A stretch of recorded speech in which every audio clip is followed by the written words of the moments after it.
I took a big piece of this chocolate, maybe more than I should have. I can't shake the thought that it might have had way too many mushrooms in it. I'm hoping it won't be too overwhelming. A friend is supposed to be here soon. He's going to be our guide. We didn't plan this out or anything. It was a pretty spontaneous decision. It's actually the third time we're doing this. I'm both excited and anxious. I'll stay relaxed and remind myself that it's all part of the journey. There's always a bit of uncertainty with these things. Just need to trust that it'll be okay. Just go with the flow and enjoy it. With the others out in the balcony, I'm here alone, completely immersed in this colorful, animated space. It's kind of liberating to be by myself, surrounded by all this vibrant energy. I'm having so much fun just letting go and being part of this lively environment. The flowers, the lamp, the painting, all of it feels like a beautiful adventure. This is exactly what I hoped for. A chance to lose myself in the experience and enjoy every moment. It's in full swing now. The flowers I bought specifically to be focal points of color during this experience are literally, no figuratively, no imaginatively, dancing, swaying, and twirling in a way that's absolutely captivating.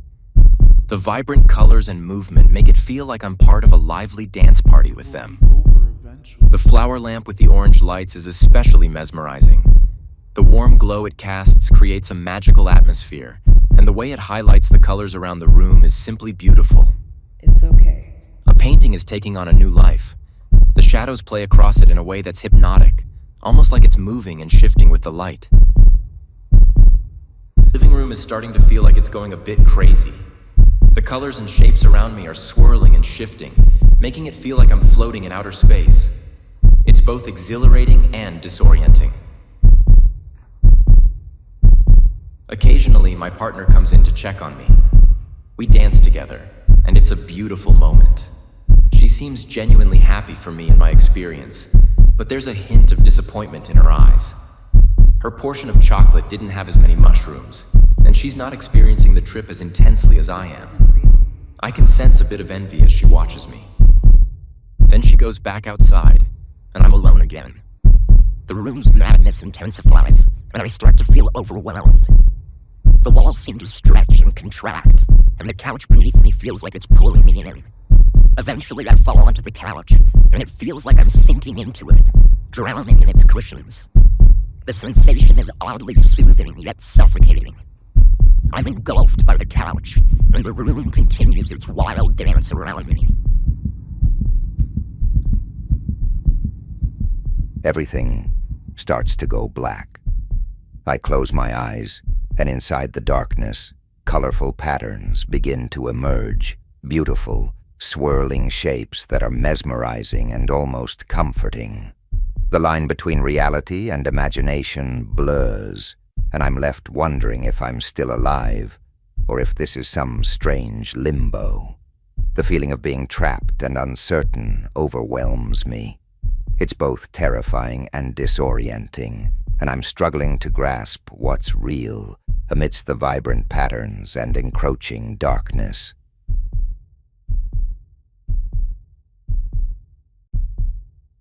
There's a sudden sense of dread creeping in. I start to worry that I might have pissed myself. It's a disturbing thought, and I quickly check my pants. Relief washes over me when I realize I haven't. It seems I just really need to pee.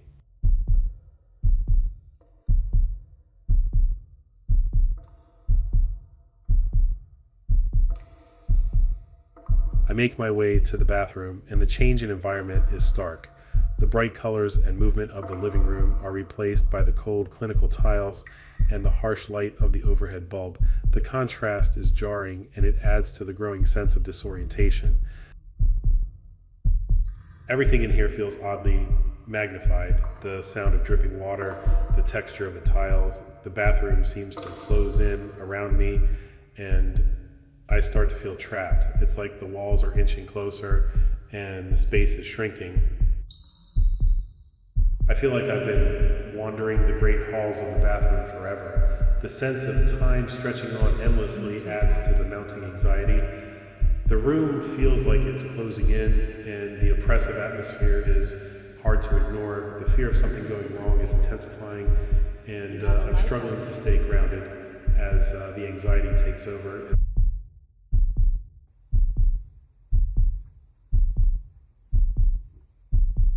Back in the bedroom, the familiar space feels both comforting and unsettling.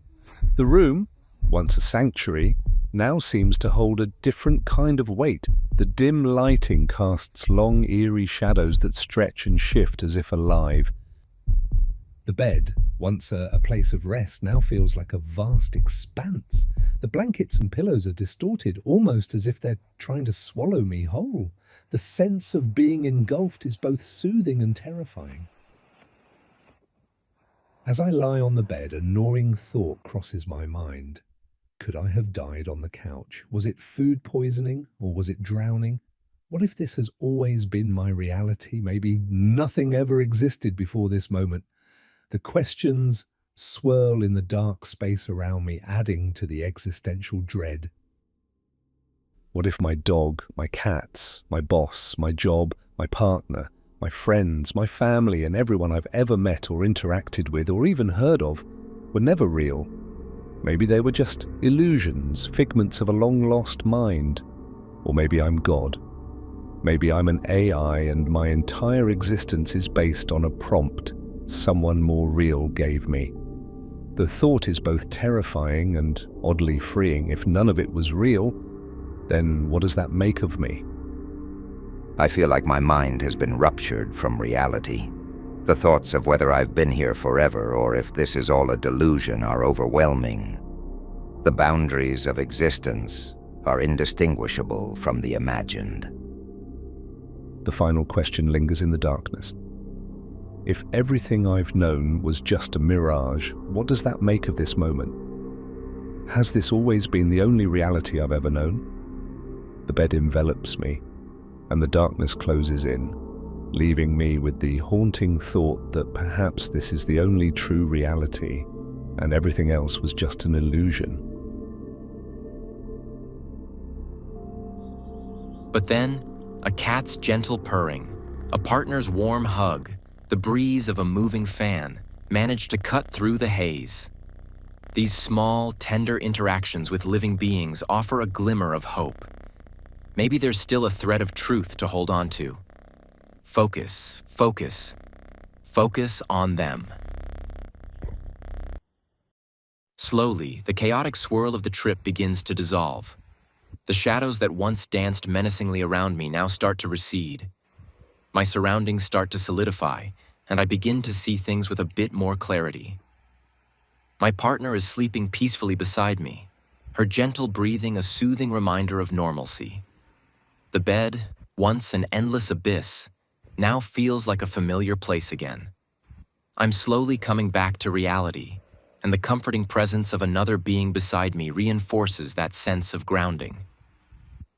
The sense of dread begins to lift as I realize that the trip is ending. The room, once so distorted, now seems to be falling back into place. The colors and shapes that had been so disorienting are now just familiar features of the room. It's as if I'm waking up from a long, strange dream.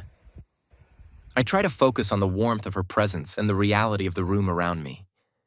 I take a deep breath, hoping that the strange flash was just a trick of the mind.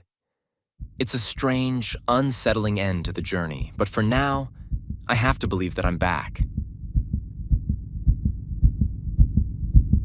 Oh shit.